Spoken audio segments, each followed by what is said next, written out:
আমরা 2013 সালে ফ্যাসিবাদী আওয়ামী লীগের বুলেটের আঘাতে রক্তাক্ত হয়েছি। 2021 সালে আমাদেরকে হত্যা করেছে, বছরের পর বছর বিনা বিচারে আমাদেরকে কারারুদ্ধ করে রেখেছে। সেই সন্ত্রাসী সংগঠন আওয়ামী লীগকে আবার বাংলাদেশের রাজনীতিতে যদি পুনর্বাসন করবার কোন দুঃস্বপ্ন কেউ দেখেন, তাহলে আমরা পরিষ্কার ভাষায় বলে দেই, তার সঙ্গে আমরা আওয়ামী লীগের চেয়ে ভিন্ন কোনো আচরণ করব না। প্রফেসর ডক্টর ইউনূস সাহেব এবং অন্তর্বর্তীকালীন সরকারকে আমরা একটা বার্তা দিয়ে দিতে চাই।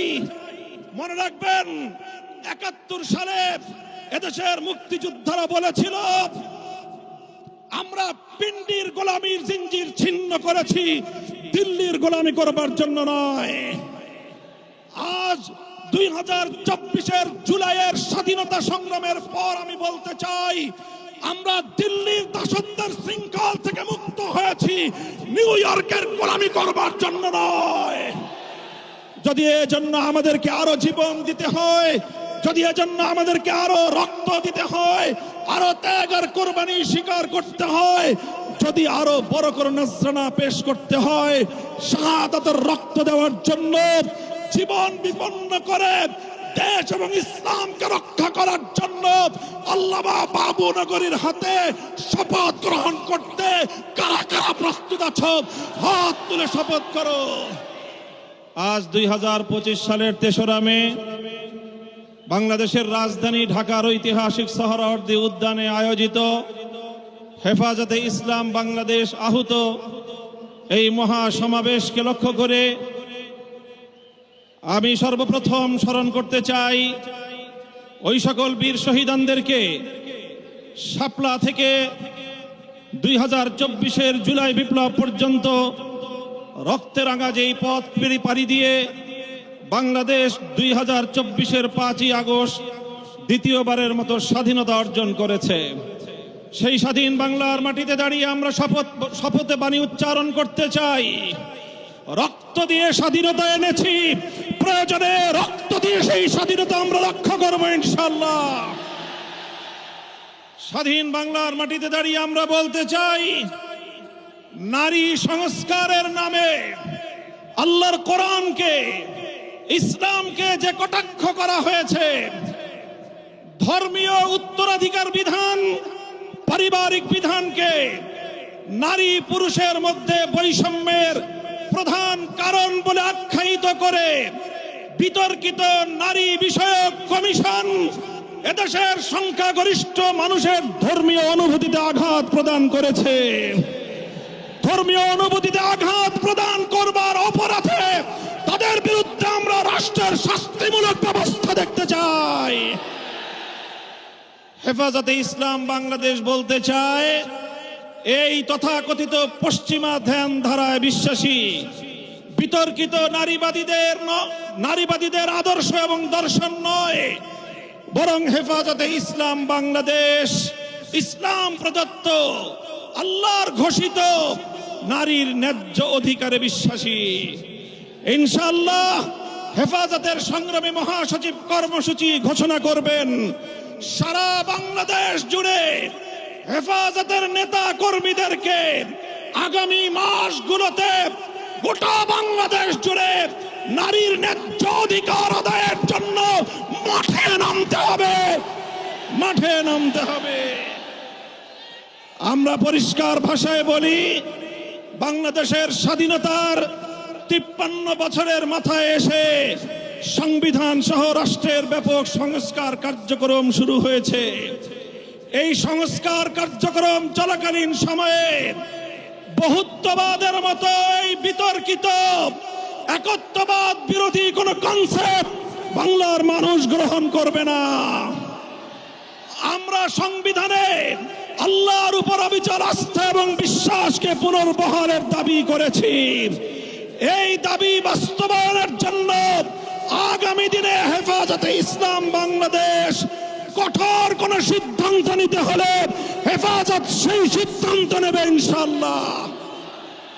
আমরা পরিষ্কার ভাষায় বলি, ডক্টর ইউনূস সাহেবের সাথে হেফাজতের কেন্দ্রীয় নেতৃবৃন্দ অনেকবার সাক্ষাৎ করে বিনয়ের সঙ্গে আবেদন করেছি আমাদের বিরুদ্ধে ফ্যাসিবাদী আমলে দায়েরকৃত মিথ্যা মামলাগুলো প্রত্যাহার করেন, কিন্তু কেন যেন মনে হচ্ছে আমাদের সোজা আঙ্গুলে বুঝি ঘি উঠবে না। প্রফেসর ডক্টর ইউনূস সাহেব, আপনি কি সে কথা ভুলে গিয়েছেন? এই সেদিনও আদালতের পাড়ায় আপনি আমাদের সঙ্গে পাড়ায় পাড়ায় ঘুরতেন, আদালতের অলিতে গলিতে ঘুরতেন। আমরা পরিষ্কার ভাষায় বলছি, আগামী 2 মাসের মধ্যে যদি হেফাজতে ইসলামের বিরুদ্ধে দায়েরকৃত মামলাগুলো প্রত্যাহার না হয়, হেফাজতে ইসলাম বাংলাদেশ সে মামলা বাতিল করার জন্য যা করতে হয় তাই করবে ইনশাআল্লাহ।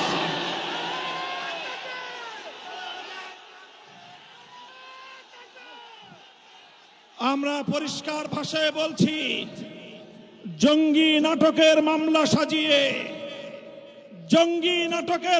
সাজিয়ে আল্লাহর নবীর প্রকৃত উম্মত, নবী প্রেমিক উম্মত যাদেরকে কারাগারের 4 দেয়ালে বন্দী করে রাখা হয়েছে, যারা নবীর দুশমনদের বিপক্ষে পদক্ষেপ নিয়েছে, তারা গোটা উম্মতের কাছে হিরো, তারা গোটা উম্মতের হৃদয়ের মণি, চোখের মণি, হৃদয়ের প্রশান্তি। সেই সকল কারাবন্দী মজলুম নবী প্রেমিকদেরকে অবিলম্বে মুক্তি প্রদান করতে হবে। আমরা বলছি, আমরা ফিলিস্তিন ইস্যুতে গাজাবাসীর পক্ষে, জায়নবাদী ইসরায়েলের আগ্রাসন এবং গণহত্যার বিরুদ্ধে গোটা বিশ্ববাসীর সঙ্গে আমরা সহমত। বাংলাদেশের মাননীয় সরকার প্রধান উপদেষ্টাকে আমরা বলি, আপনি আন্তর্জাতিক ব্যক্তিত্ব, বিশ্ব অঙ্গনে আপনি গাজাবাসীর পক্ষে ভূমিকা পালন করুন। সারা দুনিয়ার মানুষ গাজাবাসীর পক্ষে দাঁড়িয়েছে। সুদূর এই সবুজ বাংলার চত্বর থেকে আমরা সংহতি জানিয়েছি, কিন্তু আমাদের আরো বড় দায়িত্ব এবং কর্তব্য দাঁড়িয়েছে আজ আমাদের প্রতিবেশী রাষ্ট্র ভারতের মুসলমানদের পক্ষে আওয়াজ উচ্চারণ করা, তাদের পাশে দাঁড়ানো। মুসলমানদের নিপীড়িত জনপদ, রক্তস্নাত ভূস্বর্গ কাশ্মীরকে আজ গুজরাটের কসাই একটি নরকে পরিণত করেছে। বিতর্কিত ওয়াকফ আইন সংশোধনী বিল 2025 পাশ করে শত শত বছর ধরে মুসলমানদের ব্যক্তিগত এবং তাদের যে প্রপার্টিগুলো আল্লাহর নামে ওয়াকফ করা হয়েছে, মসজিদ, মাদ্রাসা, কবরস্থান সহ ধর্মীয় কাজের জন্য, সেই ওয়াকফ সম্পত্তিতে সেই ভারতের হিন্দুত্ববাদী সরকার নখ বসাতে চায়, আঙুল বসাতে চায়। সে আঙুল আমরা ভেঙে গুড়িয়ে দেব ইনশাআল্লাহ।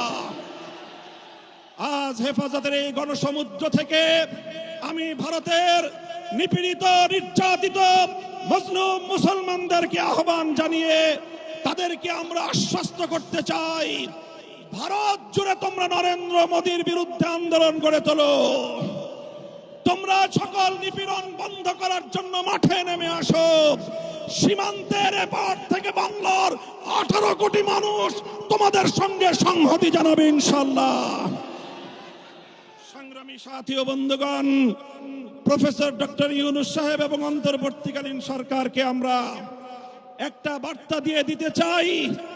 মনে রাখবেন, 71 সালে এদেশের মুক্তিযোদ্ধারা বলেছিল, আমরা পিন্ডির গোলামীর জিঞ্জির ছিন্ন করেছি, দিল্লির গোলামি করবার জন্য নয়। আজ 2024 জুলাইয়ের স্বাধীনতা সংগ্রামের পর আমি বলতে চাই, আমরা দিল্লির দাসত্বের শৃঙ্খল থেকে মুক্ত হয়েছি, নিউ ইয়র্কের গোলামি করবার জন্য নয়। যদি বাংলাদেশকে ওয়াশিংটনের দাস পরিণত করবার কোন পায়তারা করা হয়, আর যদি হিউম্যানিটারিয়ান করিডোরের নামে আমার বাংলাদেশের বুকের উপর দিয়ে যদি বাংলাদেশের সার্বভৌমত্ব, স্বাধীনতা হরণ করবার জন্য, আমার স্বাধীন জনপদের 1 ইঞ্চি মাটি কেড়ে নেওয়ার জন্য যদি এই অপতৎপরতা চালানো হয়, চলমান এই অপতৎপরতা যদি বন্ধ না করা হয়, তবে আমি সারা দেশের দেশ প্রেমিক জনতাকে উদাত্ত আহ্বান জানাবো, যুদ্ধের প্রস্তুতি নাও, দেশের জন্য যুদ্ধের প্রস্তুতি নাও।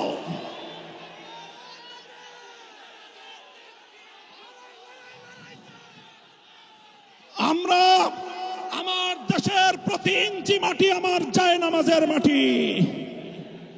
আবার বলছি, আমার স্বাধীন বাংলার প্রতি ইঞ্চি মাটি আমার পবিত্র জায়নামাজের মাটি। দিল্লি বা ওয়াশিংটন, পিকিং বা মস্কো, যারা এ মাটির দিকে চোখ তুলে তাকাবে, আমরা তাদের বিরুদ্ধে বারুদ হয়ে মাঠে নামবো ইনশাআল্লাহ। সংগ্রামী সাথী ও বন্ধুগণ, ফ্যাসিবাদী আওয়ামী লীগকে সন্ত্রাসী সংগঠন হিসেবে ঘোষণা করবার যে দাবি জানানো হয়েছে, মনে করবেন না এটা আমাদের দুর্বল কোনো দাবি। আমরা 2013 সালে ফ্যাসিবাদী আওয়ামী লীগের বুলেটের আঘাতে রক্তাক্ত হয়েছি। 2021 সালে আমাদেরকে হত্যা করেছে, বছরের পর বছর বিনা বিচারে আমাদেরকে কারারুদ্ধ করে রেখেছে। সেই সন্ত্রাসী সংগঠন আওয়ামী লীগকে আবার বাংলাদেশের রাজনীতিতে যদি পুনর্বাসন করবার কোন দুঃস্বপ্ন কেউ দেখেন, তাহলে আমরা পরিষ্কার ভাষায় বলে দেই, তার সঙ্গে আমরা আওয়ামী লীগের চেয়ে ভিন্ন কোনো আচরণ করব না। শেখ হাসিনা গিয়েছে যেই পথে, আওয়ামী লীগের দালালরাও যাবে সেই পথে। কোন রাজনৈতিক দল অথবা সরকারের মধ্যে ঘাপটি মেরে বসে থাকা ফ্যাসিবাদের কোন দোসর যদি বাংলার রাজনীতিতে এই ফ্যাসিবাদী শক্তিকে পুনর্বাসিত করবার পায়ে তারা চালায়, তাদের সঙ্গে আমরা লড়াই করব ইনশাআল্লাহ। সংগ্রামী সাথী ও বন্ধুগণ, সর্বশেষ আমাদের কথা হলো এই, শাপলার শহীদ যারা শাহাদাত বরণ করেছেন, ইনশাআল্লাহ হেফাজতে ইসলাম বাংলাদেশ প্রতিটি শহীদ পরিবারের পাশে দাঁড়িয়েছে। শাপলার সকল শহীদদের পরিচয়গুলো যতটুকু সম্ভব ফ্যাসিবাদী আমলে অধিকাংশ বীর শহীদদের লাশ গুম করা হয়েছে, লাওয়ারিশ হিসেবে তাদেরকে দাফন করা হয়েছে। সরকারের তৎকালীন গোয়েন্দা সংস্থার কাছে যদি তার কোনো তথ্য থেকে থাকে, আমি বর্তমান সরকারের কাছে দাবি জানাবো, আমার শাপলা চত্বরের বেওয়ারিশ হিসেবে দাফন হওয়া প্রতিটি লাশ, গুম হওয়া প্রতিটি শহীদের তথ্য উদ্ঘাটন করতে হবে, জাতির কাছে প্রকাশ করতে হবে। এর বাইরে গোটা বাংলাদেশে যতজন বীর শহীদান রয়েছেন, প্রত্যেক শহীদের পরিবারের সঙ্গে যোগাযোগ করে আমাদের সর্বশেষ ভেরিফিকেশন এবং যাচাইয়ের কাজ চলছে। ইনশাআল্লাহ আমরা শাপলার রক্তে রঞ্জিত এই মে মাসের মধ্যে হেফাজতে ইসলামের পক্ষ থেকে আমাদের ভেরিফাইড সেই সকল বীর জাতীয় শহীদানদের পরিচয় এবং তাদের গৌরবগাথা ইতিহাস জাতির সামনে আমরা তুলে ধরবো ইনশাআল্লাহ। সেই সকল রক্তরাঙা শাপলার বীর শহীদানদের স্মৃতি বিজড়িত ইমানের দুর্দমনীয় কাফেলা, শাপলা চত্বরের শহীদি কাফেলা হেফাজতে ইসলাম বাংলাদেশকে আমি আজ বাংলাদেশের স্বাধীনতার অতন্দ্র প্রহরী হিসেবে ঘোষণা করতে চাই। আমরা বলতে চাই, বাংলাদেশের ইসলাম এবং স্বাধীনতা এক সূত্রে গাথা। বাংলাদেশের ইসলাম এবং স্বাধীনতা এক সূত্রে গাথা। যারা বাংলাদেশে ইসলামের উপর আঘাত করে, তারাই স্বাধীনতার দুশ্মন, তারাই স্বাধীনতার শত্রু।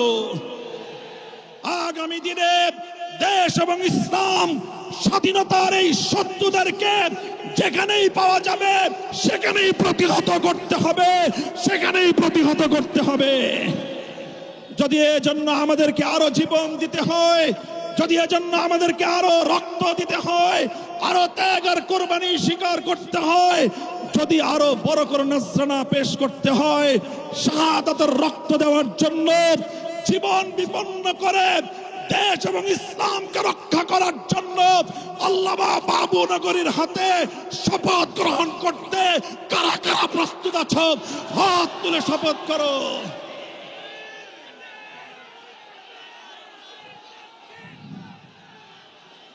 ইনশাআল্লাহ ইনশাআল্লাহ আমার জায়নামাজের মাটি, বাংলাদেশের প্রতি ইঞ্চি মাটি সংরক্ষিত থাকবে। আমার ভবিষ্যৎ প্রজন্ম এদেশে ঈমান নিয়ে, ইসলাম নিয়েই বাঁচবে ইনশাআল্লাহ। নাসরুম মিনাল্লাহি ওয়া ফাতহুন করিব ওয়া আখিরু দাওয়ানা আলহামদুলিল্লাহি রাব্বিল আলামিন। ওয়াসসালামু আলাইকুম ওয়া রাহমাতুল্লাহ।